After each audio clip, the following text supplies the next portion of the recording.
has exclusivity on it. You won't be able to sell it anywhere else but Amazon. I need you to read that. That was free. That's for all my sub publishers. Let me ask you They're this as also well. not. That's also not their idea. Well, I'm just saying. Well, true. They took So, that from Netflix. I'm just saying. where else are you going to really sell your book, though? If Uh, not on Amazon. I sell my book on Amazon. I did book signings at smaller books, independent bookstores. There are other outlets, ma'am. Okay. Outside of the beast that is Okay. Amazon. Okay. And I do mean And beast. if you sell your book on Amazon, even if you sell it on your own website through your own distribution, it has to lead back to Amazon. Yep. That's basically what the contract. Yep. And Yeah, it's your like that boys with- over at Amazon, yeah. Yeah, My your boys. boys. I have But no your contact. boys Amazon over at has Amazon. no The problem affiliation with is- any Amazon the employees, problem executives, or is shareholders. that Amazon gets so much traffic Exactly. that it doesn't even matter. Like where Let where me list else? the top- where were you reading books before the Kindle? Going to the library? Yes. That's Oh, why I they have still so do many of support them. local And then, libraries, and then by the way. Amazon was like, yo, we're gonna put this app on your phone. And we're Yeah, gonna man. give you this little black and white little thing with this one button on it. That's what Applebee's stealing. Because the Kindle was first. Yeah, with the that Kindle one was button. They do. But I'll criticize this. Their Audible is still not quite up to par for me. Audiobooks, What, which I Amazon? do love, it's But still I not think up to that's par for because me. people can't read. Facts. You don't I have think- to read. You just listen. No, I'm talking about the people that be reading their book. Oh. Some of them books be like, nah. You ever heard the I just audio don't- I don't version like of the the- Bible? Oh, It's probably- well, it's every- probably Bunch far of more different entertaining. voices. Yeah. Yeah. But all of them sound like this wasn't your first job. Like, you was at McDonald's. You know what? Moving on along. You know, All right, that's McDonald's. what's Look. next? All right, so just because we're talking about tech, today's a really big day for tech and tech innovation because today we're going to have our first live stream Mars landing, I believe. So NASA's first spacecraft built to explore a deep interior of literally another world, is streaking towards a landing that's scheduled for 3 p.m. Eastern today. It's going to be kind of a vast varying plane on the planet of Mars. There's going to be instruments there to kind of detect planetary heat. Essentially what they're looking for, which you know is inhabitability. Like they want to know what we can identify on Mars and what we can possibly gain from having studied Mars for so long. So past missions have always studied it from the Earth's surface, and this expedition is supposed to give us a deeper understanding and history of the planet of Mars. You can watch it on NASA TV, on their website. They also have a channel on YouTube, a whole bunch of other places. And I'm sure CNN will be airing pieces Is of it it too. free? Yes, it's free. Yes, it's free. So it's sailed 301 million miles. It's been a 6-month voyage. It's supposed to land today at 3 p.m. They've also kind of said that once InSight, which is the name of the Air Force, descends through pink Martian skies on its surface, you'll be able to see that it only moves 5 miles an hour by the time that it actually lands. So I think we'll actually see something land, decelerate as it lands, and that the surface should be pink, and then it'll be live stream. We'll also have audio. I think this is dope. I think this is creepy. Is So it? now Why? I can actually see Is the shuttle land. Yeah, after It's a all 6-month creepy. voyage, like what are those people gonna look like? I think My this better is question crazy. is, what if this is like Transformers, I just- and they land and So like this big was a monsters. man mission? A man mission? Yeah. Why? So no monkey? Why? Who? You know they sent monkeys into space. They No. used to. No, they used to still send do. monkeys in space. They still do. Yeah, they said. No, Why there's you look? no Why do you look monkeys. puzzled? I don't think They they, send put one monkeys on in this. space. I don't think they would ever live stream something like that. Why not? They sent them into space. I mean, You they send a spent human, monkeys. and they say they just say evolution stopped. Like basically, we monkeys at the end of evolution. I just Alright. want to know why though. Like, why would you spend? I'm guessing they spent well I'm over sure. $3-4 billion I'm sure. to go to Mars to be like, yo, can we drink water off Mars? It's kind of important. Because we're destroying Earth and we have to have a backup plan. Everybody can't go. So who going? Well, elite? Elon Musk, CEO of Oh, Tesla good and owner of Lord. SpaceX, actually predicts that within 7 years, more people will be able to go, and they think a ticket to Mars will cost as little as $200,000 or so. The problem is that they've Of course, that's all these things expensive, have but been it'll predicted. decrease. You mean it's like before. I'm sorry, you have $200,000 laying No, around? I'm saying I'm just saying this you have is a new $200,000 laying thing. around? But Once all once this it becomes stuff has more been popular. predicted in films, This is like true. for years and years. This is very true. That like what Elon Musk said. That's not like what's his name, the owner of Virgin. He said that by Richard said by Branson? 2030, if you make $50,000, you be able to get why? Where he at? Yeah. Because ever since he took that trip and got on that ship to leave the planet, because you know he was getting everybody on that one little ship, like, yeah, we're just gonna go to the moon. Where he been at? Who? Richard Branson. Oh, I didn't know anything about that. I don't know. Where he been? But He was like, I'm gonna take everybody to the moon. there's something to be said about that because drones, crashed on the moon. which are also on the Black Friday list this year as one of the most bought items, drones are like $150, $200. You Yeah, can I used to buy work a at drone for Brookstone. anybody you want. Drone used to be $400. Yeah, they used to be prohibitive. It was something, wealthy people bought. I'm concerned. I think people got saying. excited because after it became popularized, like, hey, you can kill somebody with a drone. That same year, like when I worked at Brookstone, we would get a shipment of 50 drones, at least 2 shipments a week. So that's 100 drones a week. We would sell 100 drones a week. Can I just say I think Double R's worked everywhere. Now, I had a lot Like of jobs. everywhere we've I had ever a lot of jobs. ever covered. I had a lot of You jobs. worked there. Only place I ain't work at is Amazon. Somebody is the queen of shade today. You are the queen of shade today. I'm First you saying, you shaded us work about everywhere. Thanksgiving. Yeah, I got Now a you lot of shaded him by having a experience. good work I history. felt like there was shade going. That we don't want to get into. That we don't want to get into mine because my work history is about 3 pages long. Like Yeah, I everything got a from lot of McDonald's to work Taco history. Bell Yeah, I ain't never worked in to fast Tommy food. Hilfiger. Actually, I'm glad I worked fast food. It taught me how to multitask. Because you didn't have a choice. You trying to run the drive-through and fix a burger and drop the fries and do front counter. Yeah. I believe you. I didn't have a I believe you I very have a much. choice. All right, Richard Branson working on high-speed trains. and there's that shade He really again. is, as is Elon Musk. No, I think, so I know that we're moving into 12:30, but I think when we do need to kind of cover women a little bit, because we talked about Kamala Harris before on the Democrat side, and I think I said that I do believe she'll run for president in 2020. There was a confirmation that her exploratory committee bought over 1,000 Facebook ads, so I really feel like she's gearing up to do exactly that. But she may be moved off the Judiciary Committee, and I think it may be good to kind of talk a little bit about women some more, especially in light of whether or not we're ready to elect a woman on that level, because you've made what I believe are some very controversial and slightly condescending comments about women in elected leadership. Wait, what? But a lot of people believe that, and I think we should address that a little bit more and even talk about First of all, Kemp and I Abrams. want to hear. This is America. Kemp and Abrams. No, I want to hear these alleged statements that I made. that I we're think- not ready. But with the we was not attributed to any specific group of people. No, we you are not gotta ready say for America a woman. is not ready for a Who woman. in America? I want specifics. I white, want race, white men age, in religion. America over the age of 35 are not ready to But say that's And not who according- those aren't the perps he identified in this study that he's about to pull up by the Washington Post. But I think when he Oh, you was talking about talking, me? he was talking. Oh, he was yeah. specifically talking Yeah. about like nobody wanted Hillary. So now that we off Hillary, I still Are like we? Hillary. Are you done with Hillary? Because I know you love Hillary. I love Hillary. Are but we done with Hillary? I don't think name another person that has the experience in politics, not woman, but another man in politics that has a voice like that. I like Kamala. She's young. She's on the West Coast. Like, do your thing, because that's the West Coast.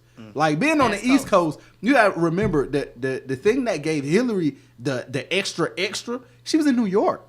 It's one of the biggest Yeah. cities Yeah. on the East Coast, but Kamala is on the West Coast, and you over there getting it in. So I think that she's a good candidate. I just don't know. It's 2018 already, baby. You late. Yep. You late. Trump been talking A about lot of them are 2020 late, since yeah. 2016. Well, here's the thing that she talking Yeah, about. yeah. So there was an article that came up that kind of shed light on the fact that African American males did not vote for Stacey Abrams. Apparently, CNN did a poll, and 11% of black men voted for Kemp. And their ideology is that black men are still holding fast to, things like the Second Amendment. They actually liked the commercials that Kemp made where he actually had the shotgun and said he was going to personally round up all the immigrants. And when he talks about free market, they still feel like that black men identify with those kind of But viewpoints. you said 11% that is crazy of black to me. men.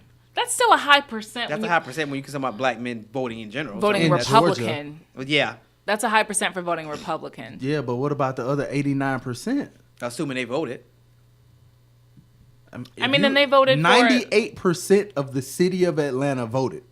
98%. That's a very high percent. That's good. That's really good. 98% of people voted in this city, like that were eligible to vote. And then for you to get that out of those 50,000, at least 15,000 of those people were able to vote that day, and then were able to vote again. Like, that's dope. But those numbers aren't staggering because you're talking about older men. And if you're looking at the numbers, this Georgia. I don't know an old man in Georgia that let his wife tell him what to do. Here's the thing, and why I think it's also kind of a big thing too, is because Republican women, like it was a great year for women in terms of the 2018 midterms. Like more women were elected to the House than ever had been before, but those weren't Republican women. On the Republican side, women did not fare as well. So in this case, we're talking about Abrams and Kemp. We're talking about a Democratic female and a Republican male. So even though it was a great year for women overall, they still voted in favor of the male on the ballot versus the female, even though African Americans traditionally do not vote Republican at 11% margin. We just don't do that. I think it's between like 4 and 5% at best, and that's in a presidential year. It just doesn't. That's a really high number in this case. And like for this race, where there's plenty of race involved because there's voter suppression on the table.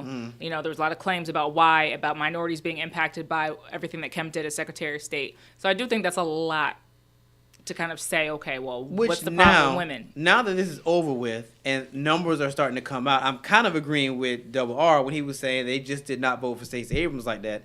Now these numbers are starting to come out. It does paint a different picture. It was like, yeah. Because if you look at when Nathan Deal ran the first time, a lot of black men voted for him. Well, He sure. got a lot of votes. But I mean, we're also living in a time where like these conversations don't really happen. Like if you're talking about like real political conversations, most black people don't understand the party This is true. that they vote for. They just don't like Republicans. I don't like because Trump a Republican. You don't even understand the policy or anything that these people are bringing to the table. So you gonna vote Democrat just because that's how your whole family vote, and then you end up voting wrong, and then we see how it's fared over the last couple of years, especially like presidential, and then you turn around and now we got Kemp. Like, I want to know who's going to be on the ballot for 20. I know that there's women who are going to be running for president on the Democratic side. Like Kamala Harris probably will. Kristen Gillibrand out of New York probably will. She's talked about it. She's flirted with the idea a lot, and she's had a higher profile, so she may. I read that list in here. Yeah. It's a lot of them. Yeah. Elizabeth Senator, Warren. Yeah. Like it's a couple of Wait, people. you said Elizabeth Warren? Yeah, out of Massachusetts, I believe me. I like Elizabeth, but I don't know if she'd be president. She's just... Actually, I'll take that back because she kind of acts like Trump sometimes. Like she gets an idea and she's not getting off that idea. She can go to bat for that idea. Until somebody tell her that, nah, that's a bad idea. Yeah, then she might be inclined to take down. But I've she's seen a her proof go to person. war. Like you have to prove to me that this thing that all these people say could work. Where the numbers? Bring it to me and let me see it. And she's corrected herself. Like, hey, I made a mistake. This is wrong. Let me rephrase it. Trump don't do that. No. Trump do that. He say, well, I want to thank myself for getting it wrong last week and thank myself this week because I got it right. Like, All right, so on that note, we're going to take our first break, and when we come back, we're going to have more of these conversations on the Leadership Blend with their host, Ricardo D. Rice.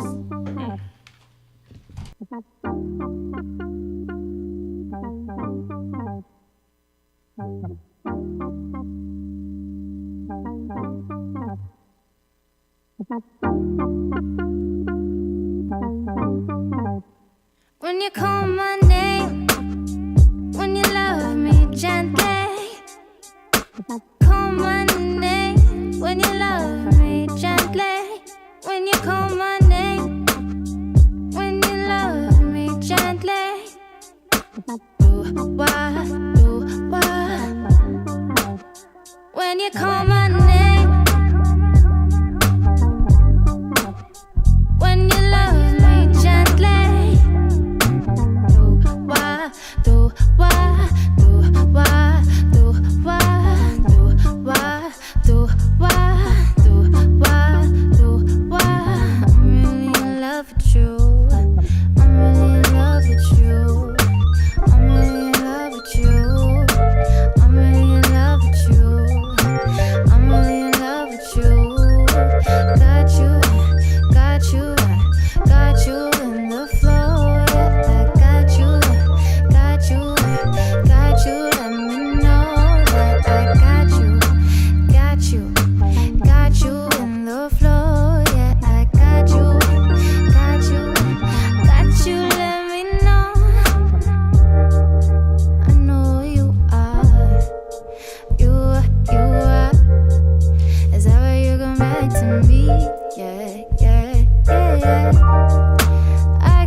Hey everybody, it's Ricardo D. Rice from the Leadership Blend, and you're listening to IBNX Radio. All right, everybody, we are back on this Monday edition of the Leadership Blend with your host Ricardo D. Rice and my correspondents, Double R. Simone Cherie. All right, so when we left, actually before we go there, we have a very special guest in the studio that came in a little early, which we're happy about because we love guests in the studio. So I'm going to let him introduce himself and tell a little bit about himself. So, guest? Ricardo, thanks for having me today. I'm Chris Clark. I'm President and CEO of the Georgia Chamber of Commerce and excited to be with you guys today. We're so happy to have you. He took time out of his very busy schedule to come into the studio with us, so we're elated to have him. All right, so you're still in current events with us, so we Deal. definitely are welcome But it's to kind chime of in. applicable because we're talking about, Business. the state of business and in particular a couple of really big outfits. So All right, so we were talking about 2020 and candidates, possible candidates for 2020. All right, Double R, say your piece, because I know you say your piece. Yo, I'm just be right. Oh, good. That we can just keep it at that. I'm going to be right. Just say your piece so we get into the other I'm part. going to be about right. women. No, well, I don't want to be right about women, but the state of the culture in America right now is going to deem me to be right because there hasn't been a shift yet. Like there isn't a woman, and I don't want to say it like that because it sounds crazy, but I don't think there's a woman right now that we can point to that's charismatic enough to get these dudes that we know gonna vote on that side to get them to switch. I don't think there's one. I think there are a few, and if they could Voltron together and become one person, it'll Did work. you say Voltron together? Yes, I do. I think that Kamala and I forgot Kristen. Kristen, Or, no, Elizabeth Warren. Elizabeth Warren. I'm not. It's Elizabeth another. Warren is. I don't think she's a good It's candidate. another candidate. I think she in Arizona or Arkansas. She like a senator or something like that. It's a few. If you just put them together, like they just You cannot. Captain fuse- Planet, This like, is not Steven But- Universe. with our You can't powers fuse- combined, if you do that, but This I is don't not think Steven one Universe. person. I don't think that there's one person. Not right now. But we've agreed on that, the point that he's at least talked about, because it is 2018, and I do believe that the clock is ticking, and the clock has to start much earlier than we would like to see it start when we just come out of an election that's major and we have to go into another one, because you do need time to rally around these people. And Kamala Harris is an increasingly high-profile Democrat, but so is Cory Booker, and there's like a few others who have been increasingly high profile but have not made themselves, I don't think, very clear front runners for some reason or another. Either they're too far over here or too far over there. And I think Democrats are still going back and forth about how progressive someone should be. And it's like the clock is ticking. Like as the weeks go by, every week that we're out fast it into really just January. takes a big money push behind that one person, whoever that one guy is going to be. And Yeah, time it is costs $1 money, billion so. to be president. Well, I guess my question. So we gotta. Yeah, it costs $1 billion to be president. Yeah, it's a lot. Let's of money. not raise $2 billion for a loser. Right. We I saw guess that my with question- Hillary. Let's not spread it out. You And raised we're back to 1.8 Hillary. and you still And lose. we're back to Hillary I'm again. just saying, like, No, that's the Double R, thing no. that she didn't have. What? She had the experience. It's like too much experience, but she was not charismatic enough for everybody. Well, like I said, I don't should've want my voted Trump She with president. wasn't Bernie. progressive I enough don't for want my everyone president either. running around in kitten heels and pantsuits. And now you're just superficial. Yeah, I'm just you're saying, doing a I lot. You're just doing a think lot. that Bro, wasn't- she's 60. The president Stop. has to be somebody that you. Thank you. What? I'm just saying. The president has to be somebody that you want to invite into your house to the barbecue or you want to have drinks with. That's why people like Trump. That's why people like Obama. Hillary did not have that likability. Yes, she was beyond experience, love what she's done and what she can do. So she basically, had the whole stand by your man find thing. a woman under but 60 that can still wear 4-inch heels. red bottoms. Why Michelle does a did it. woman have to be under 60, but Bernie is old as he, Trump is old as You're he not is? going to disrespect Bernie. They're That's what you're all not going to do. You're not older. going to disrespect Bernie. So Bernie women, got sag face men on don't one have to be. side. I still say that Bernie might have a shot because of what he did with raising minimum wage. That was he then. put him on the radar. That's Do you want Bernie recently. at the, so No. Bernie you want at the barbecue? Well, you know my ideology. My ideology is that you're gonna have to pair somebody that has a youthful presence with somebody that has older experience. So it has to be like if Kamala Harris is gonna run, then she's gonna have to be paired with somebody like Joe Biden that bring that level of experience she would need, but she can still be the face of the ticket. You want to know why they wouldn't do that? Because Joe Biden is like a lot of these candidates that we speak about, they're national, but they're not national enough. Kamala is dope on the West Coast. She might make it to the Midwest, but I don't think she bumping like that in Florida. You're not Yeah, bumping she like that in penetrates the Georgia. South. Nobody talking. I just don't think Joe we're Biden, talking about her. Joe Biden's a wingman. I can't see him being the front guy. Joe Biden He's is the been dude busy, though. to put in Joe some Biden memes is with the Obama, dude that but bump your arm. Yo, you see He's been Shorty really over there. busy. he's a wingman. But he make the move first though. That's why he could be the wingman again for Like somebody who's he young. and- like a and- dope. He like a dope shooting I don't guard. know. He like a dope shooting guard. You know what I'm saying? Like if this was a team, he a dope shooting guard. He could shoot. He could pass. He play defense. Like Okay, all sports analogies are lost on me. I'm just so I don't saying, know why like- you use that. Oh God. he like Thompson for Golden State. Like and Obama was Curry. Like he the face. Just follow.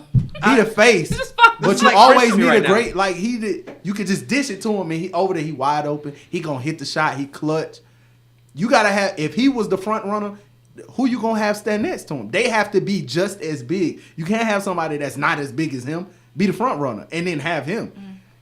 Okay. Because his name got to be bigger on the sign. Like, it's going to be their name on top and then Biden at the bottom. But he the... Nah, it's you just can't do important that you got to consider we're having this conversation about what two people should be on the Democratic ticket, but it really doesn't matter who the second person is on the Republican ticket at this point. That's Look, really at irrelevant. this So point, that's Trump worth considering. has made it as abundant. well. I would not make the mistake I made the first time that he won Yeah, and think, oh well, you know his opponent's going to win. No.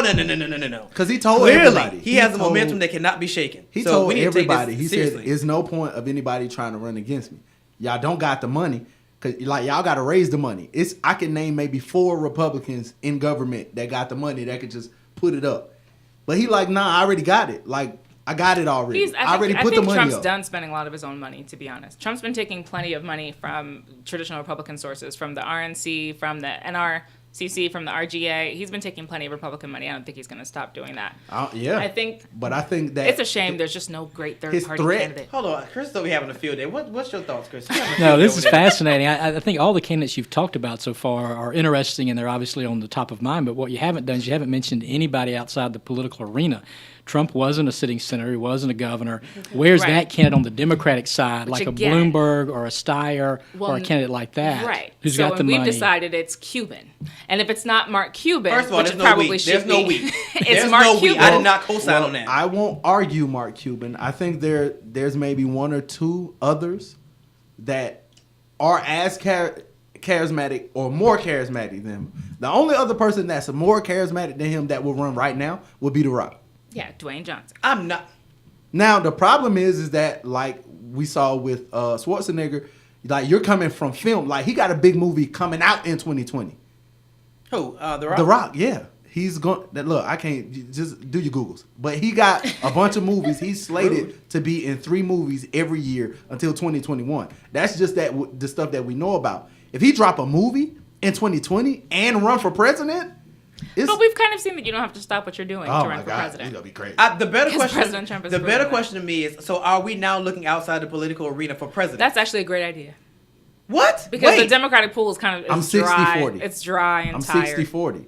Now, the only reason why I'm 60-40 is listen to the conversation that we had. Who's Like charismatic? 80-20. And we're not even talking about the politics. That's we're the talking concerning about part. who's charismatic enough. Right, or young To enough, sit in or that experienced seat. enough, or, you know, Or I has mean, it's enough likable money, enough. Has Yeah, enough money. who has Right. enough money? The Rock don't need nobody. I got who it. a face. Cuban. We're gonna have to get Oprah to run. That's it. Oprah, if you're listening, we need you to go ahead and get ready for We've 2020. been trying to tell Oprah to run for president since never- Oprah should just 2008. be Oprah should just be appointed.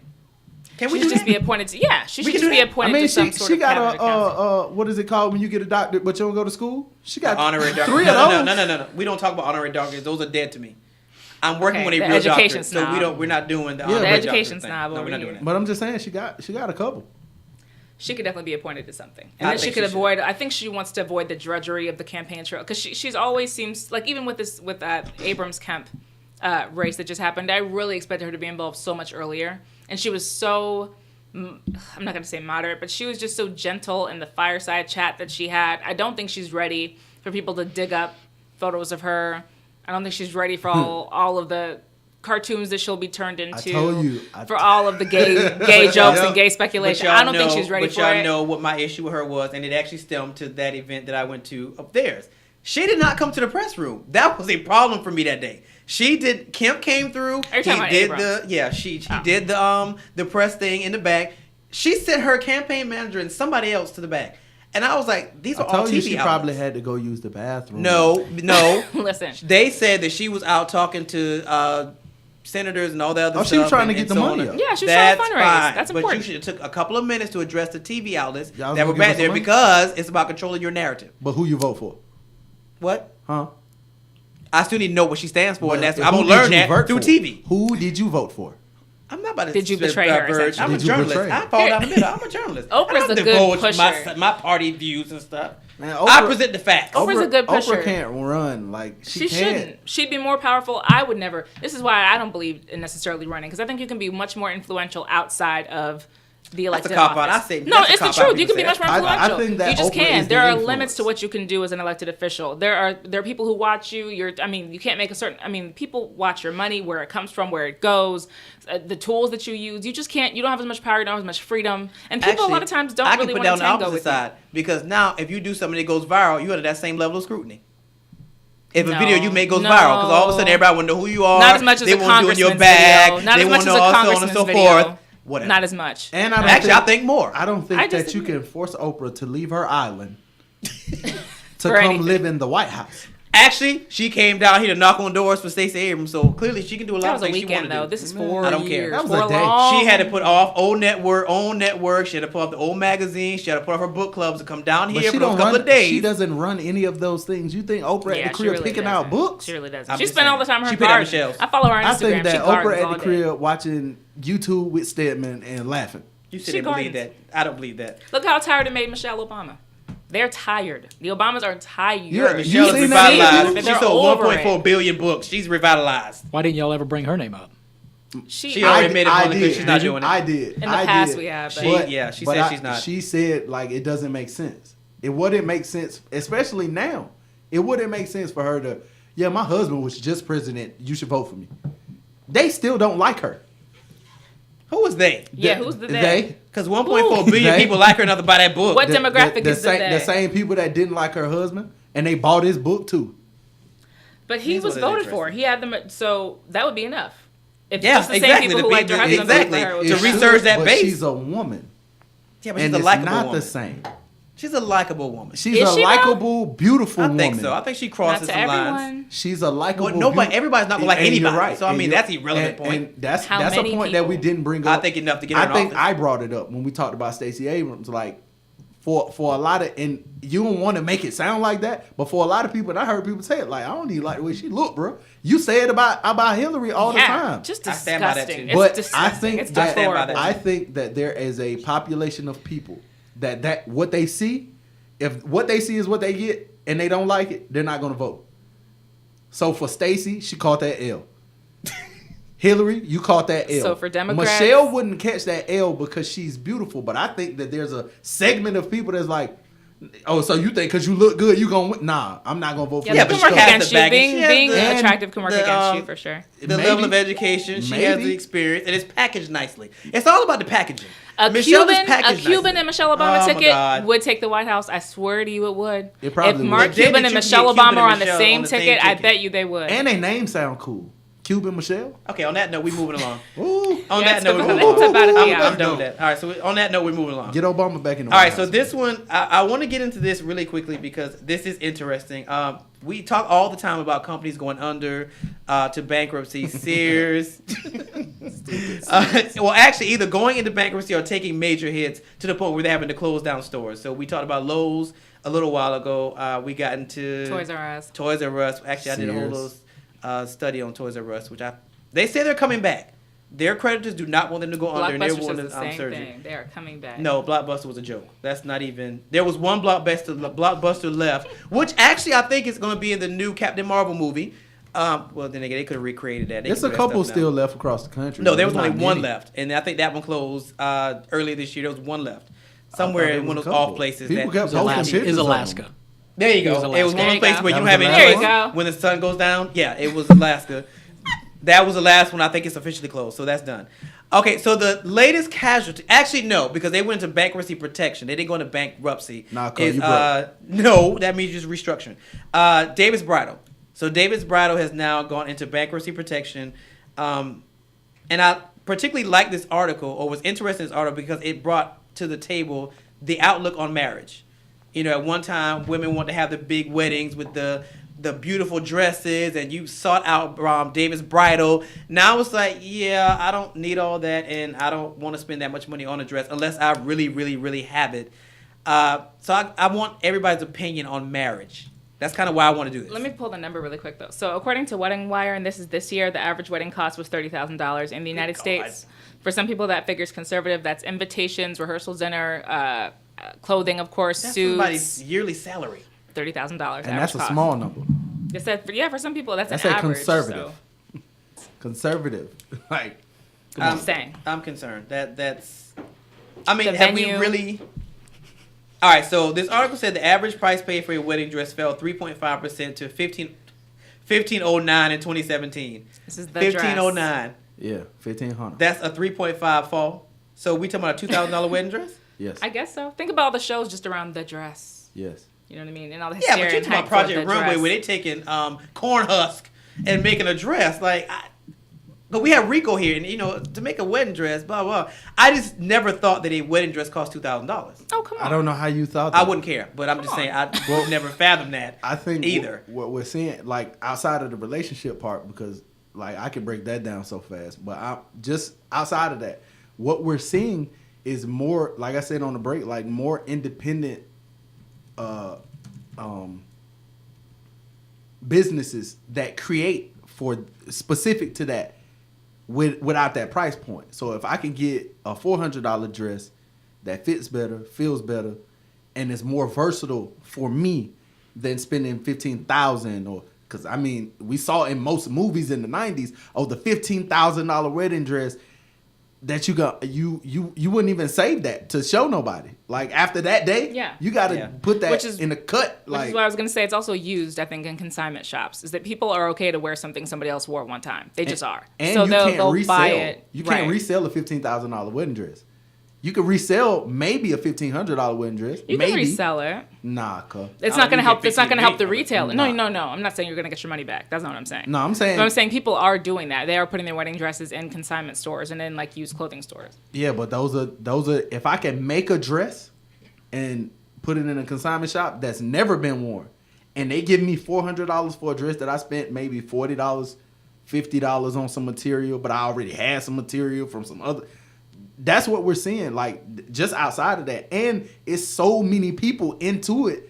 Like, yes, it takes a lot of work to make a dress. Like my homeboy make clothes. I seen him try to make a dress for 4 weeks, like a regular dress. Yeah, 'cause Wait, it's by is he- hand and is he- there's. Yes, by hand, but it's the way he was like I about to say, being he able to must have been stitch doing that something stuff special. together by hand is very difficult. And he was using some materials. It was dope when he was done, but watching him put that thing together, and then you got somebody like that's what they do for life. Like for life, that's what we make. It's these very dresses. niche now. If you look, the articles around David's bridal are talking about how marriage rates are declining, Yeah. and then some are going further and saying marriage rates are declining. There's less sex. They're saying that life is just dying as we know it. Like relationships are just diminishing as we Yeah. know it. Yeah. And it's like a broader backdrop for how little these institutions matter now. I guess that's what it really boils down to. Is the institution of marriage as sacred and as high a priority as it was in my day? No. Than now. No. Because I heard at my part-time job, their conversations are so disgusting. But they are, because they'll put a conversation about sex before they even talk about a relationship. Well, yeah, I was sleeping. Man, I had to stop too. I was like, how old are you two again? 18? Why are y'all having this conversation right now? Like, But now for millennials, the divorce rates are declining, but the marriage rates are declining too. But divorce rates are declining. So when we are getting married, we are getting divorced less. But you're also getting married later. Yeah. So you're smarter. Yes. You've taken your Yes. time. You don't rush into it like Yes. other generations have in the past. And then you also have to look at what's generation. What are the Zoomers going to be? Right now, all indications are they're going to value marriage more. They're going to wait longer. They've lived through more divorce than any other generation. Zoomers, so the group Z? after, Zoomers after your Gotcha. millennials. Yo, all these weird little I names. knew it was Z. I we picked have up talked it about together. this. I know we I don't talked know who about it. names I them, but And that's the alphas are out there too, by the way. I understand Oh, good it, Lord. but Okay, it's see? too many names. But I had to go back and revamp my books. I hadn't even accounted for after millennials. but that's why I told you, like, the time periods, like the understanding and study of history will explain all of this. So, like, my mom was born in 49. When she graduated high school, it made sense for her if she was dating a guy If he proposed, yo, I'm gonna do that. Cause we was together all through high school. After her generation, it was, I met the guy at the bar. He got the good job. He asked me, I'm gonna say yes. After that generation is, I met the dude in the club. We had a kid and then we got married. Now it's, we got 2 kids. He asked me to marry him. I don't know, but I'm gonna say yes for the security. Everything after this is like, nah, I ain't doing that. I ain't doing that. And then the women that didn't get married before this generation are getting married now, but they 15 years after like that segment of time that was set for them to get married between 24 and 29. They like, nah, I'm gonna wait. Let me get my business going. Let me get the money. Let me get the education. Let me go to school. Let me get the doctorate and let me get the PhD. And then I think about it. And by the time they get married and they don't got no kids,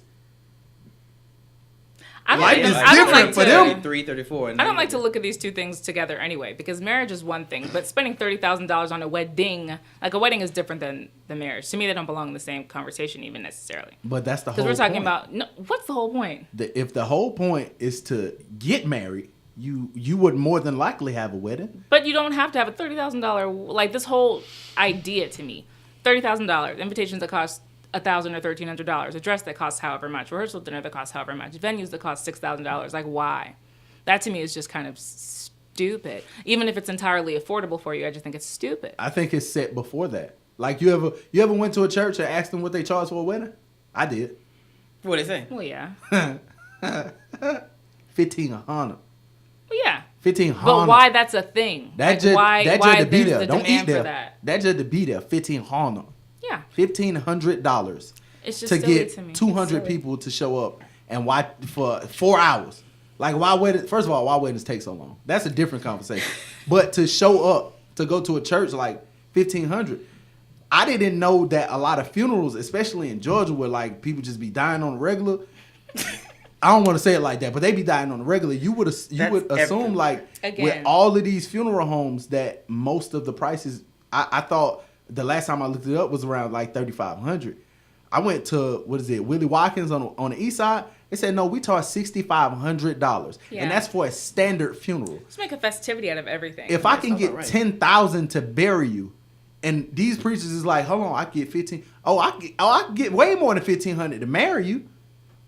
Show me a survey about the rate of a marriage length and then the cost of the wedding that proves to me that this is some sort of an investment. I bet you can't. It's not an it wouldn't investment. be. It's It a wouldn't total waste. A total waste. We're just talking about Somalia. All We're right, just that's talking about starving children. That's, You know but what? that's like Forget the it. It's competition. That's the competition in a relationship.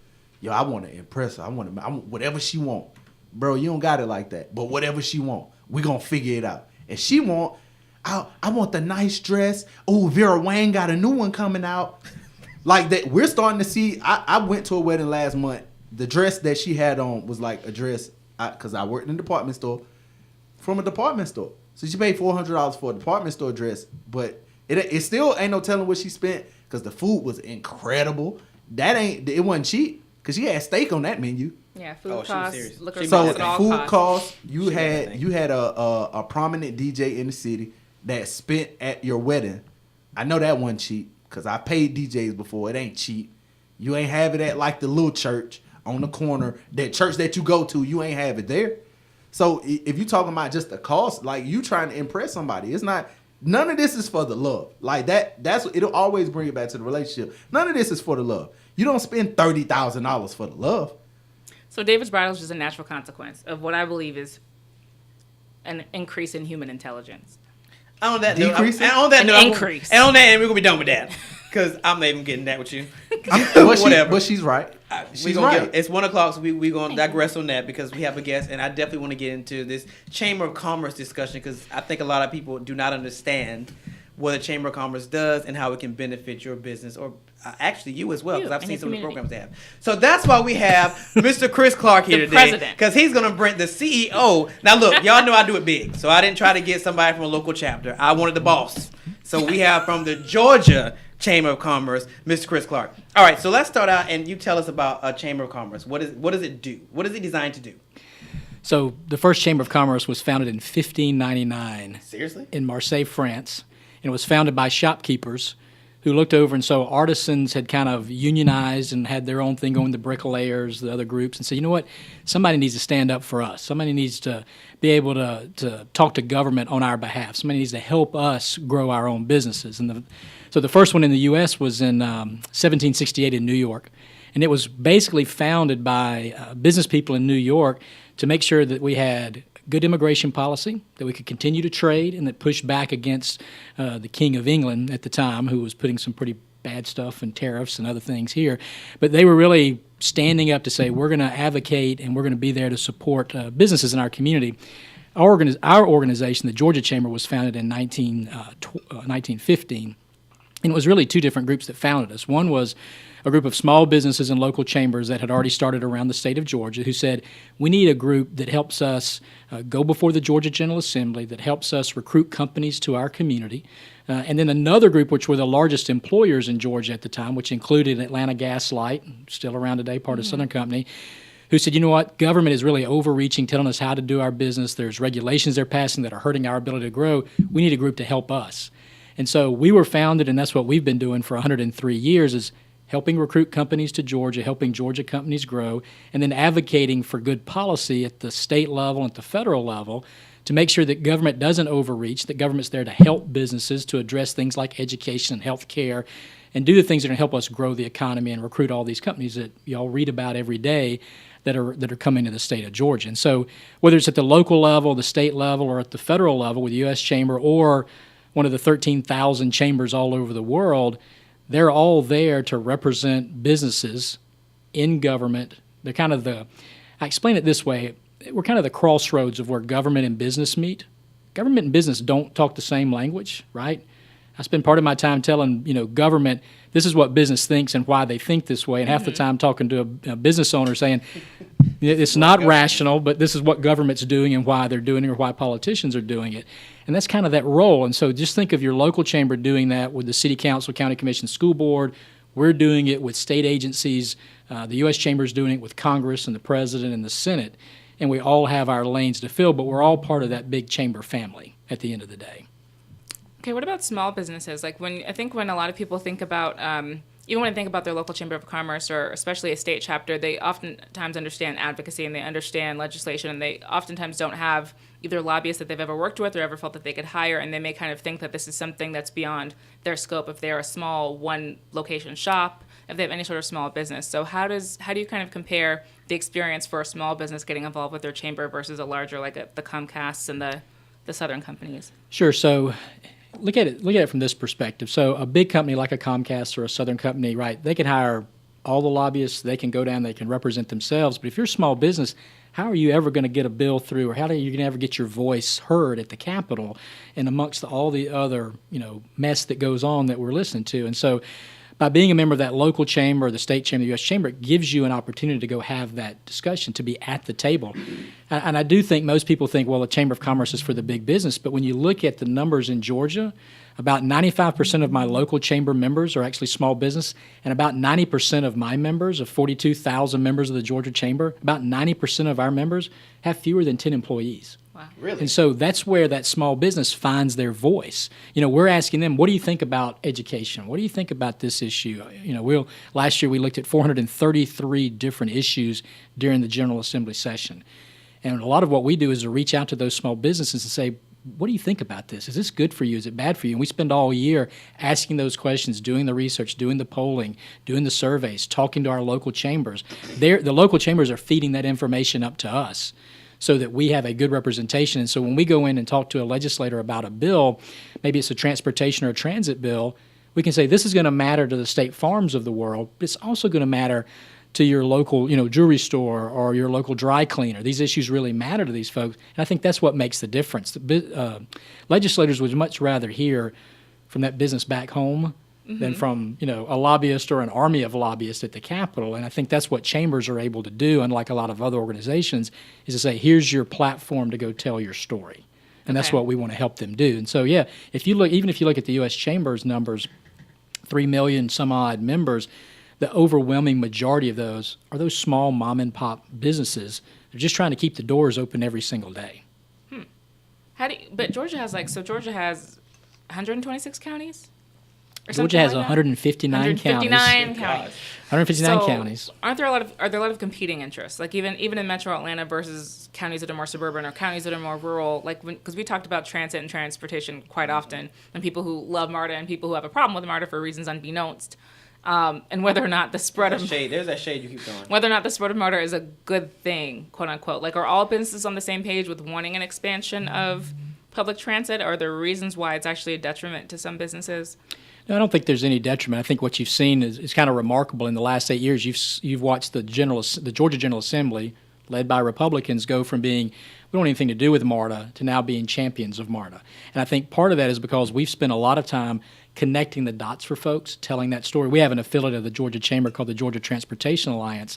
We started that in 2011. Our first job was to go out and help pass these regional T-SPLOS to put money back into roads and bridges. And then we passed House Bill 170, which brings $1 billion into fixing roads and bridges every year. That discussion then led to the transit discussion that we helped pass last year. Part of that was also helping pass the DeKalb and Fulton County T-SPLOS, right? So they can, in the Clayton County T-SPLOS to help them expand MARTA. But the discussion had to be the discussion had to really start, what's good for transportation statewide, Okay. right? And so if I'm a legislator in South Georgia, does it really help me in Valdosta if we pass a bill to help grow MARTA in Atlanta? Maybe not, but if part of that bill also helps me build out bus service in Valdosta to help senior citizens get to the doctor, and there's money out there for a road and bridge to connect me back to the interstate, then this makes sense for me. And likewise, we have to go to legislators in Atlanta and say, you might not care so much about Savannah's bus system, but Savannah's bus system matters, and we need support and so let's help everybody bring together. I think that's an important thing that our chamber does at the state level. Local chambers do it. We can be the convener, right? We can bring those different interests together from rural Georgia. I mean, we've got our headquarters in downtown Atlanta. We also have an office in Tifton, Georgia. Down in deep South Georgia, because we want to be those places where all those folks can come together. We might not always agree, and that's okay. But I guarantee you there's more that we'll agree to than we disagree on when we can look at the bigger picture statewide. And it might be education. And another issue a few years ago we brought up was that you really had two separate education systems in Georgia. You had these kids in the suburbs that had all the access to technology. They had a computer to take home, right? They had broadband. They could have access to anything they wanted to. And then you had kids in inner city or kids in rural Georgia who didn't have that access. Can You'd you go make into that their connection classroom. though really quick? Because I don't think Sure. my first thought, I was kind of interested in why education or how that becomes a big priority for business. It's all about talent. And so it used to be when you talked about economic development and recruiting a company or helping your company grow, it was all about location, location, location, right? I got to be in the right town, got to be on the right interstate, I got to have the right signage.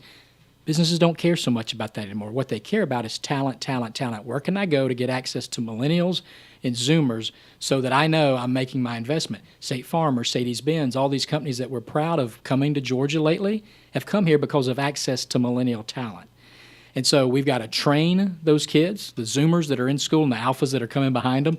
We've got to make sure they've got the right skills, which are going to be very different than the skills we all had growing up.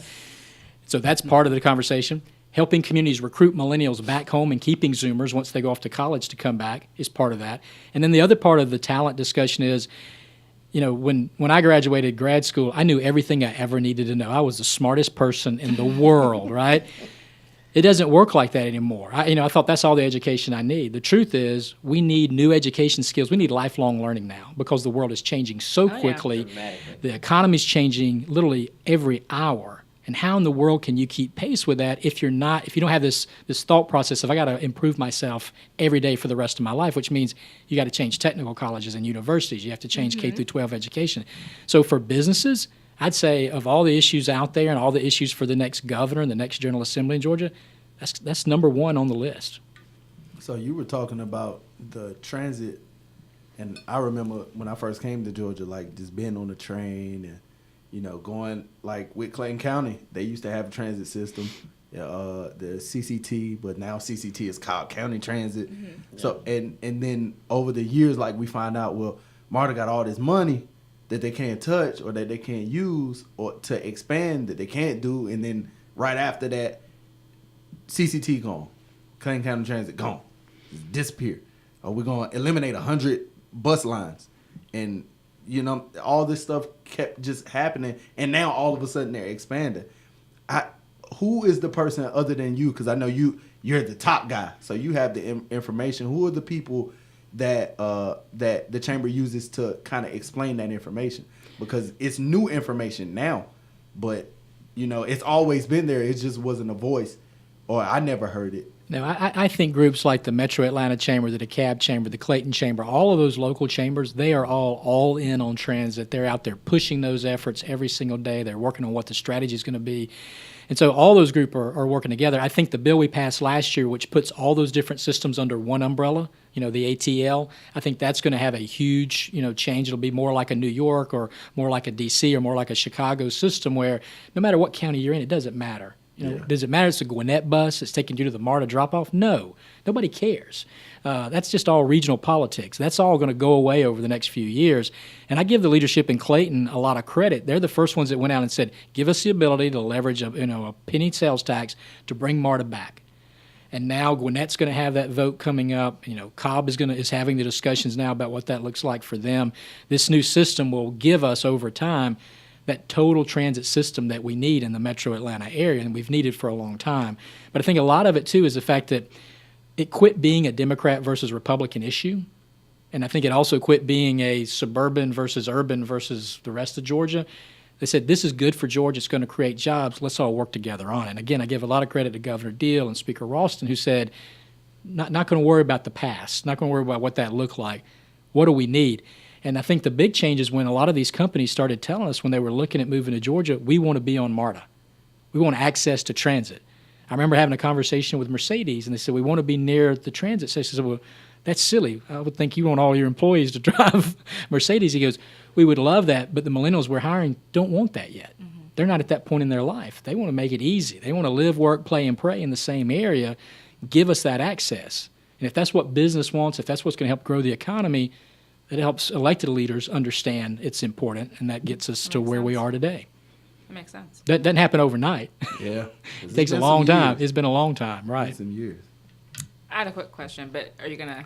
Go ahead and ask your question. I was gonna ask how you set your agenda. So is it really based on every couple of years who you know that you're going to still be able to work with, or like when you build relationships over time, but those relationships kind of like how do they ebb and flow with someone's term, or do you have to start over, or is it ever really like that? Or are you kind of banking on having a certain amount of the same voices or faces in certain committees in the assembly? So two different areas there. The first part of the question was how do we build our agenda? Yeah. So we have a series of committees, and we poll our members, and we ask our members, and we do that year round. We ask our local chambers.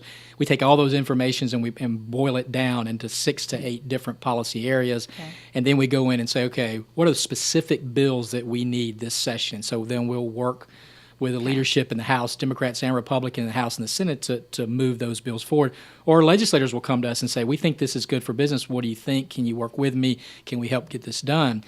As far as the relationship building goes, it's what's critical. I mean, whether or not you're a legislator that's been there for 50 years or you've been there for 3 weeks, our job is to develop relationships with you. When I came into this job, one of the things that was discerning to me is the Chamber of Commerce had the reputation of being a Republican organization. You're a part of the Republican establishment. We went in and actually worked with Stacey Abrams and built an incredible relationship with the House Democratic Caucus to help them with bills, to partner with them, because what I really wanted people to understand was business is not partisan. Mm-hmm. Business is nonpartisan. We don't care. As long as you're pro-jobs and pro your community and helping grow the state, that's great. As long as you care about economic mobility for people, that's what matters. So it doesn't matter if you're Republican or Democrats. We'll disagree with everybody a little bit, and agree with everybody some, and that's okay. I mean, nobody has 100% agreement. As far as the governor's office goes, and you kind of do think in 2 and 4 year terms. What can we work with this governor to do that's important over the next 4 years? And we'll be meeting with Governor-elect Kemp with our list. We've met with his team. We've met with him during the campaign. Same thing that we did with Stacey Abrams. So we kind of knew where we were going to agree and disagree with Stacey. We knew we were going to agree and disagree with Brian. And now we'll work, because at the end of the day, kind of like we were talking about earlier about presidential politics, doesn't matter what you personally think about that person. They're your governor, they're your president, and if they don't do well, you might not do well. Right. And so we all gotta work together. And so that's what our goal is going to be with whoever, we've got a new lieutenant governor, speaker stays the same. You've got some other new people coming into office in Georgia. We deal with them all the way down the ballot, every elected office in Georgia, every constitutional officer, every agency. Wow. We're going to have relationships with them because I think every business in Georgia is going to have some issue in some part of government, and they're going to come to us to help them facilitate. How do I fix this issue with trying to get a bid on a project? How do I get this issue because I want to get a contract with DOT? We have to have those right relationships in order to facilitate that. All right, so on that note, we're going to take our break, and when we come back, we're going to have more with Chris Clark on the Leadership Blend with your host, Ricardo D. Rice.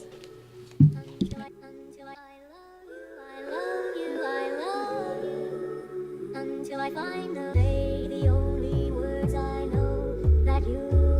Until I say the only words I know that you. I know you see it, girl. This ain't sitting real good in my soul. Everywhere this little girl goes, she pick up another obstacle. She was my heart. I don't know the tribe or the fall. But by default, she don't think of me. I thought she was an Indian.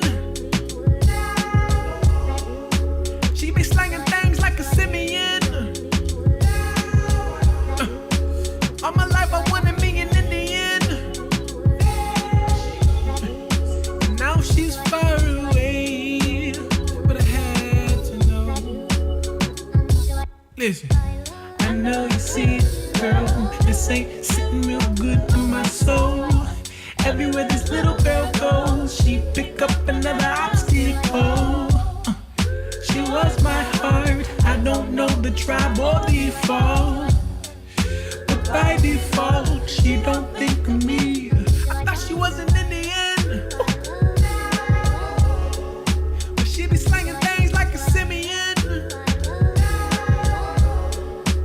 All my life I wanted me an Indian. Ooh, girl, let me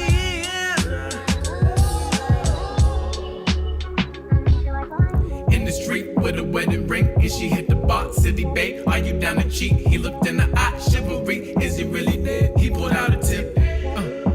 Jumping right on them, thinking wasn't good to intervene, and I lost her. Lost her to the world and the girls and the posters. Entertained, I died of the pain and it cost her. I ain't mad at me, but it hurt. And I thought she wasn't in it. Now she only worried about the Benjamins. She been looking in my dreams. I swear that eyes on me. Good night, Adore. I swear that eyes on me. I swear that eyes on me. I swear that eyes on me. I swear. All right, everybody, welcome back to this Monday edition of the Leadership Blend with your host, Ricardo D. Rice, and my correspondents. Double R. And Simone Shuri. All right, so when we left, we were talking about some of the overlay of your local Chamber of Commerce. So we have a couple more minutes left with Mr. Chris. He's a very busy man, and we know that. We know he's ruling the world. I'm trying to be like him when I get older. So we want to get in all the important information before he leaves. So I guess now, why would a local business want to get involved with their local chamber? That's what it all boils down to. So let's answer that. So I think it's vitally important. If you care about your community, if you want to grow your business, if you want to connect with people outside of your friends and family, then that local chamber is what it's there for. I mean, the local chamber is the best networking group anywhere out there. I think a lot of times folks tend to not, maybe they're a little intimidated by it. But that local chamber president knows what he or she are doing. They'll take you by the hand. They'll find you an ambassador. They'll find somebody to hold your hand. I spend a little bit of time every day connecting my members. I get a call, hey, will you connect me with this company or that company? I want to do business with them. And that's what the local chamber is there to do. And so networking, connecting you, I can't think of a better reason to join than that. If you want to grow your business and you care about your community, that's what the local chamber is there to do. And so I highly encourage you to reach out and engage. So I guess my question is, like, the local chambers, is it like a franchising thing or is it like a corporate thing? Like everybody, independent like you can or- go to anyone and get the same gosh. services, or is it like a franchise where they may offer this, but DCAP may not offer this? How does that work? Yeah, so they're all independent. So I'm happy to say that all 180 chambers in Georgia are all members of ours because they find value. We're members of the U.S. Chamber, but you don't have to be. Gotcha. But we work hard with them through our federation and our network to give them support and services. Not all of them do the exact same things. I'd say every local chamber in Georgia does networking. Every local chamber in Georgia supports free enterprise.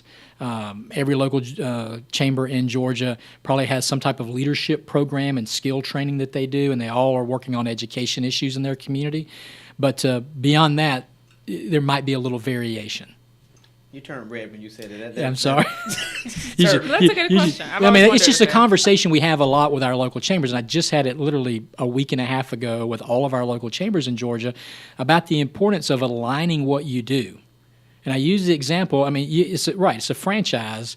If you go into a Subway or a Chick-fil-A, even better, if you go into a Chick-fil-A, you know what you're getting, and you know there's quality there. True. There's some other maybe mom and pop restaurants that you kind of rolling the dice. It might be great, might not. And so we're going to work hard with our local chambers all over Georgia to make sure that they're at least working on the same issues, moving in the same direction. So there's confidence when a company that might be in multiple locations goes in and says, I know that's got a Chamber of Commerce sign out front, they're going to be there to help me.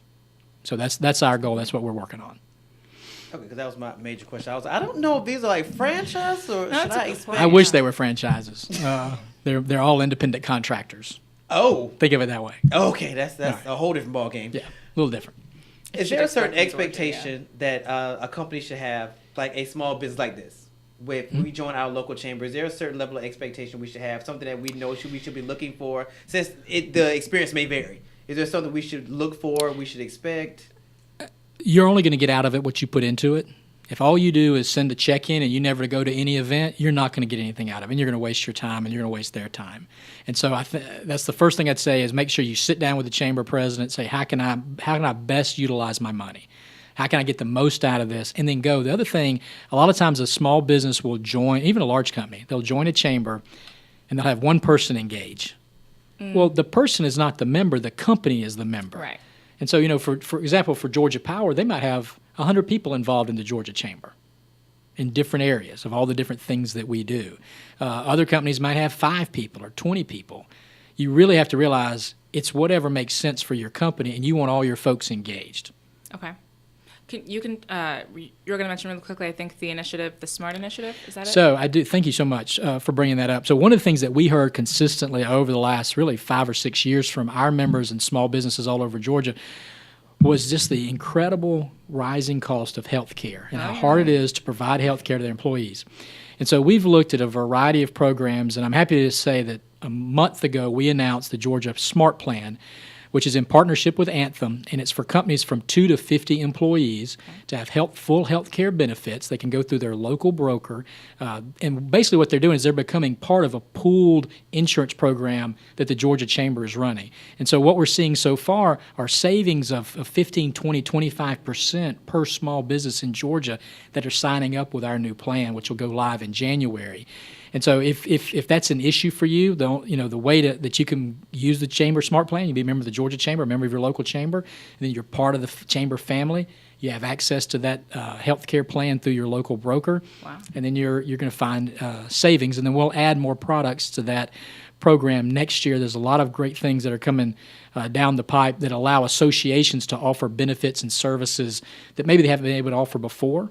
And so we're going to be on the forefront of doing that. But this plan is really, it's remarkable for me to see the savings that small businesses are seeing, and they're able to change their budgets for next year, this late in the year, because of those savings. And so, yeah, you can go to our website, gachamber.com, and you can learn more there, or you can talk to your local broker. I have one more question. Yes, ma'am. Is there anything that Georgia could do and focus on politically that would help business or just would help the greater community? Like if there was one key issue or focus, because we talk kind of on and off about the legalization of cannabis and about how Georgia typically stands in terms of reform or progress in kind of the national landscape. And I don't know what industry would exist here with it. But is there an issue, if it's not cannabis or if it's not legalization, is there one particular issue that just politically, if it would change, maybe it's criminal justice reform, but that would make a big difference for business? Well, I think one thing I'll give Governor Deal a lot of credit for is criminal justice reform and the changes that we've seen there. Hopefully Washington will follow suit and do the same thing. We hope. I do think now that you have medicinal marijuana usage in Georgia, I think you're seeing some changes there. I don't think that's a huge game changer as far as the economy goes. I think the biggest issue for Georgia is going to be we're moving into a new Georgia economy with disruptors in the gig economy and the innovation economy, the creative economy. That's right, yeah. All of these different sectors are merging in Georgia at this very moment. Those different industry sectors require different policies. Sometimes it requires government not to get in the way. Yeah. Like we had a bill last year that would have regulated autonomous vehicles.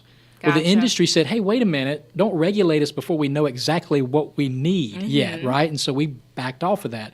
How you protect data, cybersecurity, financial technology, all these industry sectors are changing. And so I think, particularly for the Georgia Chamber over the next 2 years, a lot of our time is going to be spent on this new Georgia economy, getting it right, not getting it wrong, not getting too far out there, giving businesses, particularly entrepreneurs and innovators, the opportunity to kind of grow themselves, but in the construct of a policy environment that's beneficial and helpful. Gotcha. And I do, people ask all the time, what's the next industry sector? I don't know what that is, but the fact is we were just named the 6th year in a row the best place to do business. And we've been the best place to do business because we've got the right policies, we've got the right education system with our universities, the right research and development, and those corporate headquarters that are moving here, manufacturing, agriculture. It's a very diversified economy versus a lot of other states. So what do we do to continue to diversify the economy, give startups and small businesses better opportunities as they compete against the big companies? How do we help the big companies innovate so they stay relevant as the economy changes? As you're seeing, you talked about Walmart and other companies are having to change with the times. Every manufacturer, every farmer, everyone in Georgia is going to have to change dramatically over the next decade to be successful in a very different economy. And so that's going to be our focus. So there's lots of different pieces in there. I don't know that there's one silver bullet, though. Okay. Come on, Amazon. Right. Oh God! On that note, Stop I hating am- on Amazon, I'm not bro. hating on Amazon. They do too much. All right, so we want to thank Chris Clark for stopping by the studio today. He has to run, and so we thank you for your time. Thank you. And we're going to take a break, and when we come back, actually, no, your contact information. If people want to get in touch with you. So if they can just go to gachamber.com and they can get contact to all of our group. And I'll tell you, you can also go to that. Our biggest event of the year is coming up the 1st of January. It's the kickoff for the legislative session. It's 2,500 of your best friends, and you'll hear from the governor, the lieutenant governor, the speaker. We've invited the mayor, senator to come and talk about their agenda. And so it's called Eggs and Issues, and you can go on our website and learn more about that and sign up for that. All right, so there you have it, folks. We're going to take a break, and when we come back, we're going to have more of the leadership blend with your host, Ricardo D. Rice. Okay, I see you get a couple.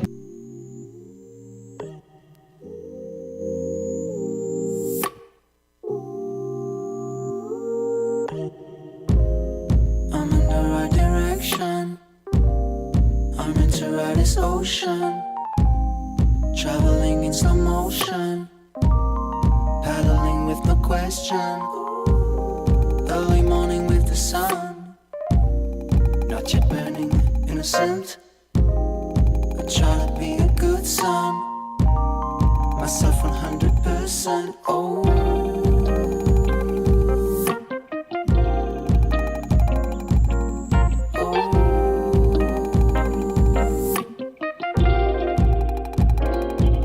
I feel it inside.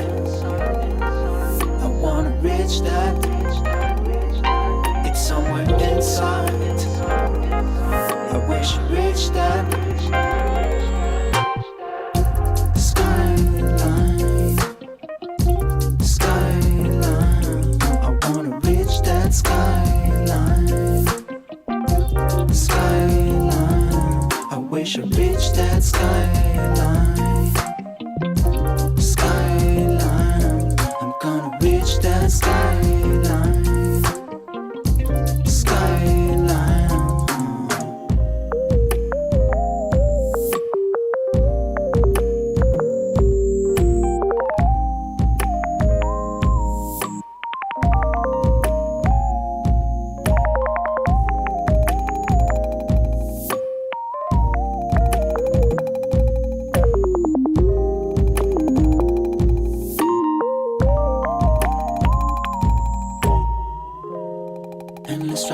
go through. They are strolling in the city, daily struggle to be true. Betrayed authenticity, poison well around but still I will take another round or another ride until we take off from the ground. I feel it inside, I wanna reach that. It's somewhere inside, I wish I reached that. Reach that skyline, skyline. I wanna reach that skyline, skyline. I wish I reached that skyline, skyline. I wanna reach that skyline, skyline.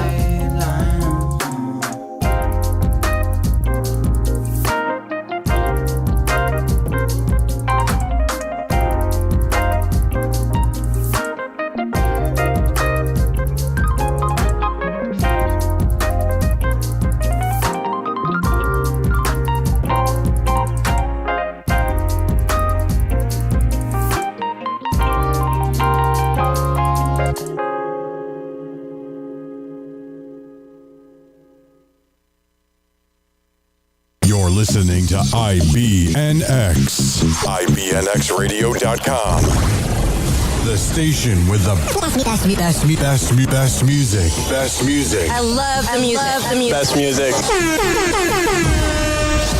Hey, what's up? It's Jay-Z. Hey, I'm Mariah Carey. Hey, it's Katy Perry. It's your boy T.I.P., man. Get in. It's your boy Sean Kingston. What's up, y'all? I'm Beyonce. This is Nicki Minaj, and I'm in the mix with IBNX Radio. Tired of doing the same old thing every Wednesday night? Well, don't. Join IBNX Radio host Jason Carey every Wednesday night from 8:30 p.m. to 1 a.m. for Wild Wednesday, your midweek turn-up. Wild Wednesday, featuring $5 Long Islands, $3 Jello shots, $2.50 PBR, and food specials. Wild Wednesday, with free arcade games, half-price bowling, and half-price kart racing. Wild Wednesday, featuring award-winning host and entertainer Jason Carey, Mr. Morning Coffee Swig himself, providing the soundtrack and the entertainment all night long, playing your favorite hits of today and yesterday. Wild Wednesday with Jason Carey every Wednesday night, 8 p.m. to 1 a.m. Free entry for guests over 21 and $10 cover for anyone 20 and below. Wild Wednesday goes down at Andretti Marietta, located at 1255 Roswell Road, Marietta, Georgia. That's 1255 Marietta, Georgia, every Wednesday night. Pull up! Hey everybody, it's Ricardo D. Rice from the Leadership Blend, and you're listening to IBNX Radio. All right, buddy, welcome back to this Monday edition of the Leadership Blend with your host Ricardo D. Rice and my correspondents. Double R. And Simone Cherie. All right, so we want to thank Chris for coming through and shedding some light on your local Chamber of Commerce. So, hey, like he was saying, you definitely want to get involved into it. It helps increase your business. It helps, actually, because they have professional development classes and conferences as well, because I've seen a couple of them and experienced a couple of them. So you definitely want to find out about your local chamber. And it does go by county, I believe. So, because I thought I was one place and found out we were someplace else. So you definitely want to do that. All right, so now we're going to, which we do from time to time, we have a heavier show. Today was a heavier show. So we're going to have a little fun. So who has anything in entertainment that they have? Because I know that's, I'm sure you got something, Double R, over there, because you keep something in your bag, entertainment-wise. Oh, so I see what happened. So you was talking about this Rihanna thing. So he put like, Yeah, but I couldn't find it. What did he say? It was a flush emoji. Get a background. What happened? You said her fans were, Rihanna stans were what? Yeah, but I couldn't find out. Yeah, they was upset because he left it say he left a comment. Chris Brown. Yeah. Yeah, but I was looking at the article. It never said what the comment was. Oh, apparently they were less than pleased to see his name and a flirty, flushed emoji. What is that? What does that look like? He was shooting his shot again. Everybody shoots their shot at Rihanna because it's Rihanna. So what were her fans saying? They were saying, if you don't get the F out of her comments, stop hitting up Riri. She don't want you no more. You had your chance, and then you beat her up, and your chance is over. Apparently, some of the fans are still mad over the whole. Yeah, but they buy Chris Brown music. Like, they got shut up. I mean, at this point, and I asked that some years ago after this happened, after this dissipated.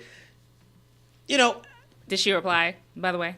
no, No that's response. No, Okay. it's Riri. She's not gonna say nothing. well, the picture is her topless in like panties. Those are because she's promoting Fenty, her clothing line, which Okay. did so much this year. Like Riri been Her getting clothing check. line? Yeah, And panties? yeah, apparently They're Fenty the panties? sexy. yeah. The She has a lingerie line Underwear called thing. Fenty lingerie. Gotcha. She has the shoes and the perfume and all this other stuff. It's Riri. She can do whatever she want, and she got an album coming soon. We just don't know the date.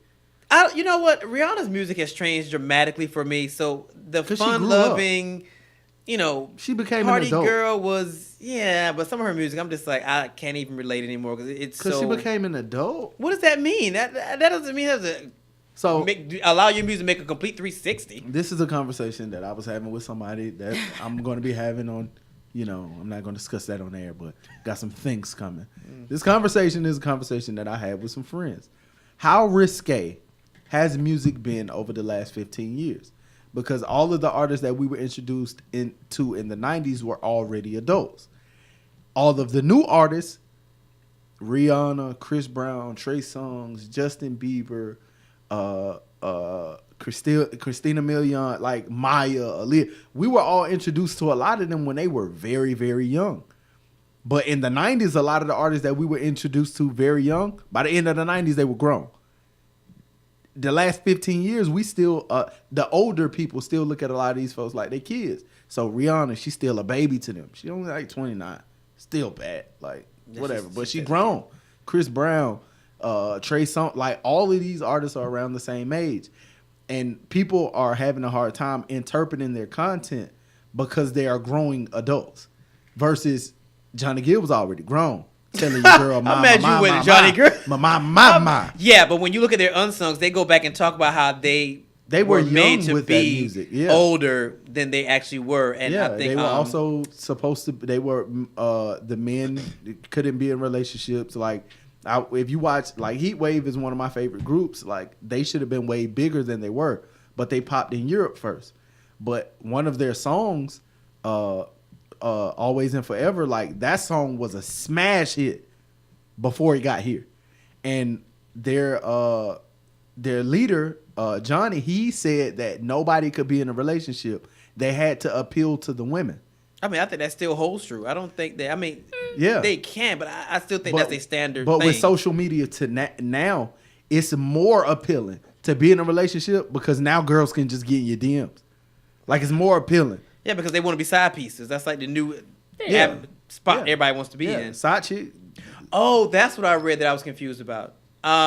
Dwight Howard apparently got outed by by some training transvestite. saying that he was in her DMs and all that. No, I think they said that individual said they were in a relationship and he cheated, and it just became this whole debacle. Like Oh yeah, they've been killing Dwight, but he's not the first. And the He's problem is that if you talk to a lot, like she's on a show called Hollywood Unlocked. She's a very, very T.S. Madison.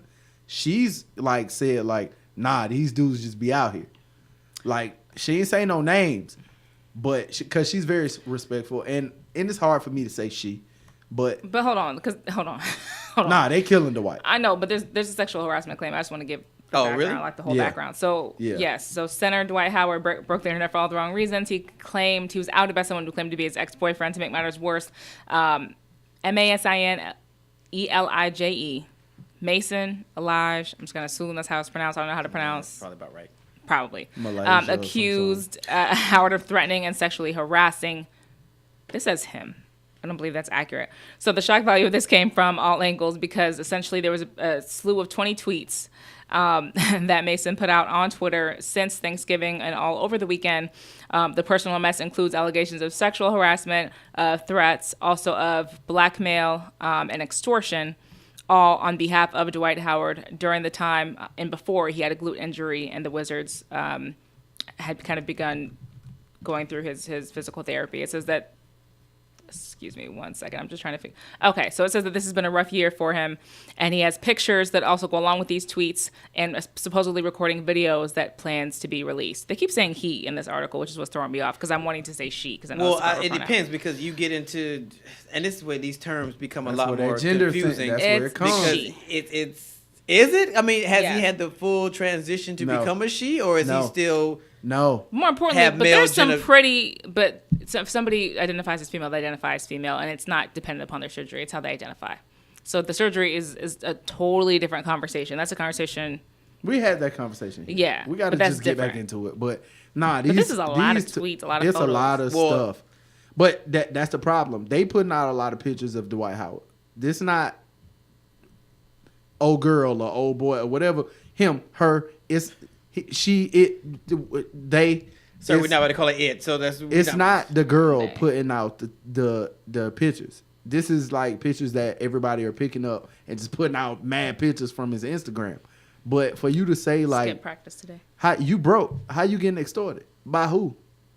This broke? the white the person that's Oh. accusing of, and he been denied this because this isn't the first time that this person is like going, but they just going crazy with the tweets. And you usually see this with like girls that get broke up with, and they don't get nothing from Yeah, it. they Oh, stop I'm gonna getting put the you on payments. blast then.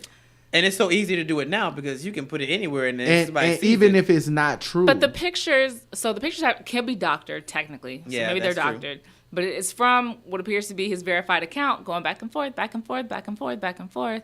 So either it's a fake verified logo or it's a doctored photo. Which is hard because once they put that blue check mark in it, that's pretty much certified that that's that individual. But you can do that on any Instagram or Yeah, like I said, it had to be a or doctor Twitter. photo. You can do that. Like he hasn't responded directly. No. But he's said practice nah, today, all that it's not true. Like he said it. Like, nah, I ain't finna get into that.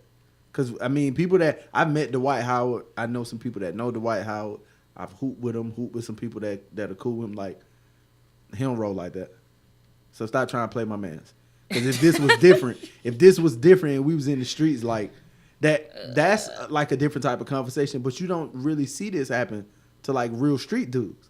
Like it happened to an athlete. Because what you gonna do? You're an athlete. You can pay millions of dollars. If you come put your hands on me, it's a crime. If you say something, it's a crime.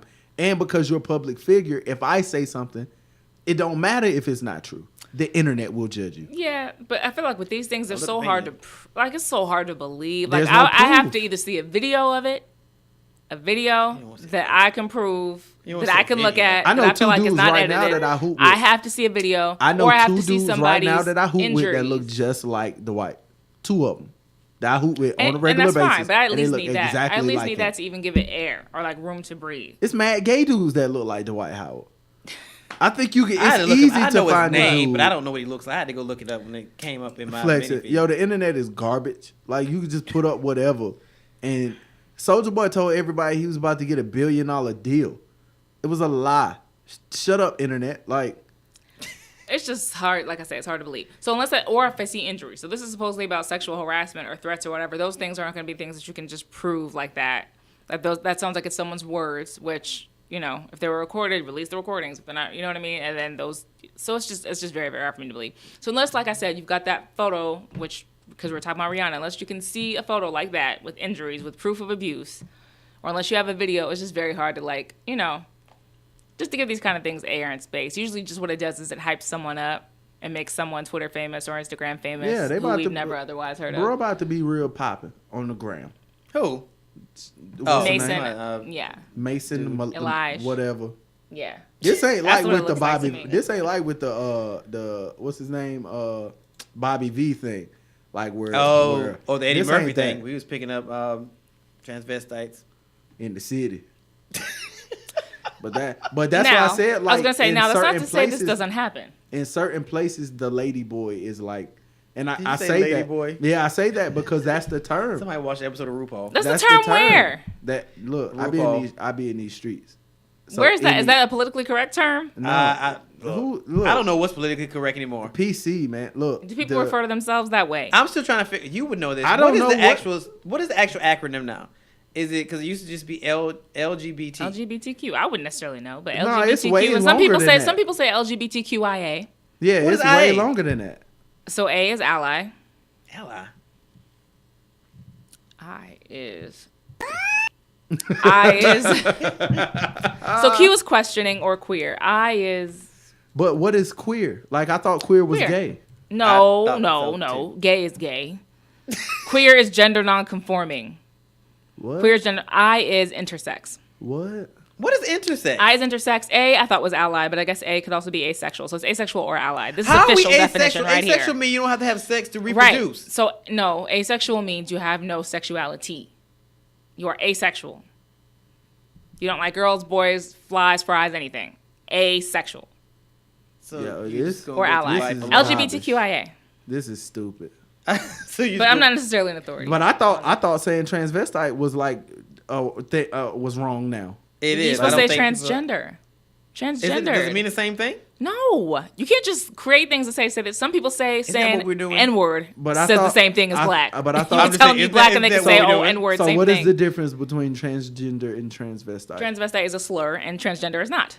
But that that's what they used to be called. But who? Okay, we used to be called a lot of things Just that like we're not like called anymore retarded in used to be public the places. term, and now it's like Right. a slur. How? So you're just gonna continue to use it? But if you look at the DSM, it's still in there.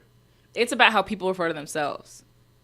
If Okay. that's the case, we gonna be But if the changing words medical every day. community, That's if the- how white people feel about a black and African American. What?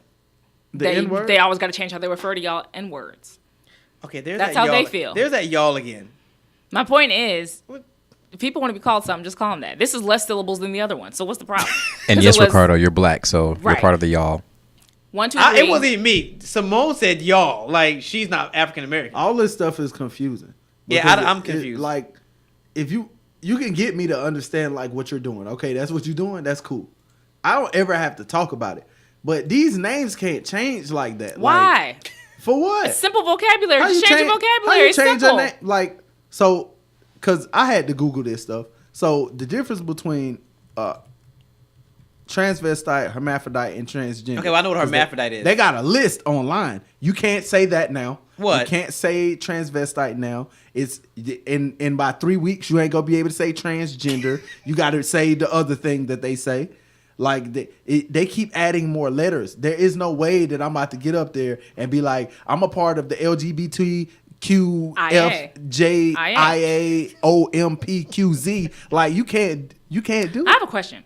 Why is the hostility towards these vocabulary words? Like, are we angry? Like, I don't get the anger in having to just learn new words. Like, learning is fundamental. Like, why is it hard to just learn new words? But like I said, if we're gonna ask everybody to sit at this table, and every time we turn around, we putting out new place settings, where does the table end? Like, Well, really not putting out anything new. We're replacing things. So get rid of transvestite. no, Add you're not gonna be transgender. no, the It's a younger replacement. generation may be replacing, but the older generation, Get rid of nigger and replace it with black. Like we're replacing. We're not adding. No, We're they really didn't, not. They didn't replace it with black. It's always been black or the other thing. facts. No, they've replaced because you can't go around saying that now in your job interviews. What? Like we're looking to hire a nigger. They don't say that. It's been replaced between what's socially acceptable. We're talking about what's socially acceptable. So have we replaced black with African American? No. I'm talking about the N word. Well, the N word is that's. Just So there you not- go. But it was socially acceptable for quite some time. Yeah, but I don't think it's using the still N word. socially It's not acceptable. socially acceptable. It is socially acceptable. The problem is that the social setting that is used in, you don't see it. Black That's people not don't sit in socially the room. acceptable. They don't sit in the room with the people that's using it against them. So- their room specific to So that. the definition of socially acceptable is acceptable in every social setting, meaning at a job interview, meaning at a grocery store, meaning walking down the street, talking to a stranger. If I can take you to court for saying it, then it's not socially acceptable because but it then means the that I can sue argument you is for going to saying be it. the argument is always going to be, well, what do you say? Black I don't. I don't either. or African American don't or use that either. nothing. Just don't say anything. Well, But you there got- are if you 6 don't know my letters name, that you I have can to take co- you to court for. So then- it's that simple to me. I can take you to court for it, so it's not socially acceptable. Yeah, we're going to waste time and money. And then when we leave here, you still going to be that. It's Like, worth it that's to what them. it's It's worth gonna it to be. them. You can't just tell people to adopt whatever you want to call them. People have names for a reason. So And it's not that's cool, sufficient but to you them. can't tell 300 million people, hey, tomorrow our name's going to be different. But if 200 million people have decided that they wouldn't, then it's that other 100 million that could end up in court. I don't think it's that many people. It probably is. It probably is. And to be honest, even if it was just one person who felt like they could just keep going around calling people 6 letters, that person would be in a lot of trouble. So it doesn't matter. It's not a question of majority or minority. If it was about majority, we would not have the 14th Amendment. We would still be slaves. So it's not about the majority. We're having a moral We had that conversation. discussion. We had I'm that saying, so it's a discussion, too. moral conversation. It's not Slavery's about still cool. majority. It's still cool. That's all I'm saying. All right, so on that note, let's go ahead and do our final thoughts, and we can take it on home. So, final thought, Double R. Shut up, internet. You're stupid. It don't matter I how didn't many get to see facts I Wreck-It can Ralph get from yet. you. was It's gonna say, Wreck-It that kinda- Ralph. Ralph. His that name is kinda- Ralph. Not Wreck-It Rough. It's I Wreck-It said Ralph. I watched it. No, you said Rough. I mean, I want to see. I That haven't had seen good it reviews, yet. didn't it? And so did Widows. I want to see Widows. Yeah, I did hear Widows was good. Heard Creed was decent. No, I heard Creed was good. People say Creed Now, 2 a lot was of people really said good. that Creed was decent. I haven't seen it. I but heard it was well. I like Apollo's son. People probably went to see Michael B. Jordan, not necessarily Creed, but I heard that Creed was good. And Sylvester Stallone hasn't made a bad movie in a long time. So, Well, he hasn't made a lot of them in a while, so I mean, what, a bad movie? no, just movies in general. I can't say the last time I saw Sylvester Stallone in anything. That's because you be tripping. What is the last movie he was in? I mean, he just had what's the joint with Terry Crews and all the dudes? No, Expendables 2 or 3? 3. That is old. It's 3 years ago. No, that was longer than that. It's 3 years ago. I don't think so. 2015 was the last one. Google it. We got Googles. I know that. So I'm you about about to to find go it see And Wreck-It he was Ralph? in a movie called Lockdown, where he was in a prison and he was the dude that was a Sir, a isn't that genius movie old? in Escaping. No, this is a movie Escaping. yeah, I don't know. I really wouldn't know. or Escape or something like that. He just 2 of them. One of them just came out last year. Well, like they lock him up in the prison So you and he sleeping on find a way to Sylvester? get out. No, he's making up stuff. No, 'Cause I'm I can't about look to. it- I can't look it up hold fast on, enough. hold on. He's making up stuff because I can't look it up fast enough. 'Cause No. For some reason, my computer's not cooperating. Yeah, because your computer is whack. Because your internet is whack. Because the internet is whack. You know what? I love the internet. The band and the concept. Yeah, the internet is cool, but like it's stupid. I'll say, while y'all are looking up Sylvester Stallone, I want to go see Widows. And I'm not spending any money on this Cyber Monday except to go see Widows because I heard it was awesome. Okay, fine. And You Viola win. Davis was awesome. The Expendables 3 was in 2014, so There you fine, go. you win. Yeah, I That's know. 4 I years know what ago, I be talking technically. about, son. 4 years. But that wasn't just his movie. He was in it with a bunch of good people. Hold on, cause So that wasn't just his movie. Hold on, cause I. Wait a minute, Ricardo, you was wrong and you admitted it? That's what I'm saying. I'm not necessarily saying I'm wrong. I'm saying that that wasn't necessarily his movie, Okay, true. like a Rocky movie was. Rocky was him. No, Everybody, all- let's take a all of moment those to movies appreciate are his Ricardo movies. saying he was wrong. Moment Whatever. of silence. Amari, you can be fired too, you know. You can be fired. Like, I just want to make that known. You can be fired. You think everyone can be fired? Yes, because you can. It's the White House. Yeah, like Yes, and why you you all trying fired. to fire everybody? Absolutely fired. Wait, you got a new phone? Look, I'm we just have asking. You doing a lot. You can't fire The me, movie man. is I'm the called man behind the Escape chair. Plan. Please. It's called Escape Plan. Thank you, sir. It came out this year, 2018. Is it his movie or is he with it It with is somebody with a bigger his name? movie. With Arnold Schwarzenegger. No, that was with the Escape Plan. The don't first know. one was him. This one is him and Batista. Like that's all not a these real movies movie. are his. They are all produced by him. so just stop. A lot of sleeping them on are Sylvester. slick, written by him. Are they Just like blockbusters? I didn't know Rocky was written by him. all of them. was a blockbuster. Rocky was written by him. Rambo, which is like a remake of a true story, but a lot of them the scripts were written. Yo, I didn't know Clint Eastwood was still alive. Yeah. He just made a movie like 2 years ago. No, he Yeah. just made a movie this year. Everyone It comes thinks out everyone is dead. First of all, next he week. too old. Double R, he is too old. But he's He's Clint alive. Eastwood. He'll never be too He People was- thought Roseanne Barr died as well over the weekend. She said she's still alive. He was 50 he will never in die. the She's not dying. 70s. How he's still alive? He wasn't, but I'm just saying he was in movies that were black and white. He's the white people's version of Morgan Freeman. There you go. Okay, and on that note, Yeah, we're because done. Morgan Freeman is 88, We are. y'all. On that note, we're done. All right, so on Friday, we have two of my they don't know they're my mentors, but they kind of are secretly. Dr. Nadine Wheat and Dr. Deborah Hinton will be here to talk about their book, She Crabs in a Barrel. And we're going to take a look at women and the disconnect in the workplace or in the corporate America. So Yeah, it's we going do to be quite need to discuss interesting. that. Two doctors, Dr. Wheat actually was one of my teachers. She's a friend of the show. She was on the Love 860 show before. Good. And Deborah Hinton we were in a doctorate program together. She was ahead of me, and she actually finished. So she's gonna fuss at me when she gets on the air about me not I'm finishing. so excited. But shut up, Simone. Yeah, but 'cause you are yeah, it's gonna be very almost interesting. Dr. Ricardo. So I promise you guys, it's gonna be a good show on Friday. And check the calendar because next month is almost full. So go to ricecommunity.com, Rice with a W, and we will see you guys on Friday, same time, same place, on the Leadership Blend with your host, Ricardo D. Rice. Shout out Amazon.